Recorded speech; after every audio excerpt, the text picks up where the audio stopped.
আপনি বিপদে পড়েছেন, ঘরে পুরাতন স্বর্ণ আছে, কিভাবে বিক্রি করতে হয় নিয়ম জানান না। আমি আপনাকে সম্পূর্ণ নিয়ম শোনাচ্ছি, আপনারা একটু ধৈর্য ধরে সাথে থাকুন। ধরেন আপনার কাছে একটা স্বর্ণের চেন বা আংটি বা কানের দুল কিছু আছে, এখন আপনার টাকার প্রয়োজন, বিক্রি করতে হবে। তখন এই স্বর্ণগুলো বিক্রি করতে হলে যে কোনো একটা স্বর্ণের দোকানে অবশ্যই যাবেন। স্বর্ণের দোকানে গিয়ে দোকানদারদের সাথে আপনি কোনো তর্ক করবেন না, কোনো তর্ক করার দরকার নাই। ওনাকে দেবেন, শুধু আপনি মেশিনটার দিকে লক্ষ্য রাখবেন যে এটা কতখানি ওজন আছে। মেশিনে তো অবশ্যই এখন পয়েন্টও বেড়ে গেছে, সরকার পয়েন্ট বের করে দিচ্ছে, সেটার দিকে লক্ষ্য রাখবেন। আপনারা অবশ্যই সাথে করে একটি ভোটার আইডি কার্ড, আপনার নিজের ভোটার আইডি কার্ড এবং স্বর্ণের যে ক্রয়কৃত যে স্লিপটা আছে না, সেই স্লিপটা সাথে নিয়ে যাবেন। তাহলে বিক্রি করতে আপনার কোনো সমস্যা হবে না।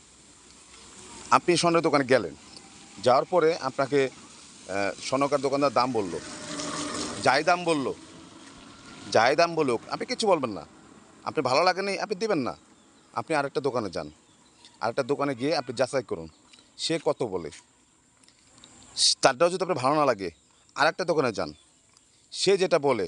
এখন তিনটা দোকানদারের দাম একসাথে আপনি কাউন্ট করুন, কে বেশি বলল, তাকে আপনি দিয়ে দেন। দোকানদারের সাথে কখনো তর্ক করতে যাবেন না। তিন দোকানে যাচাই করে আপনি বিক্রি করবেন, আপনি স্বর্ণ বেচে কখনো ঠকবেন না, জিতবেন। ধন্যবাদ।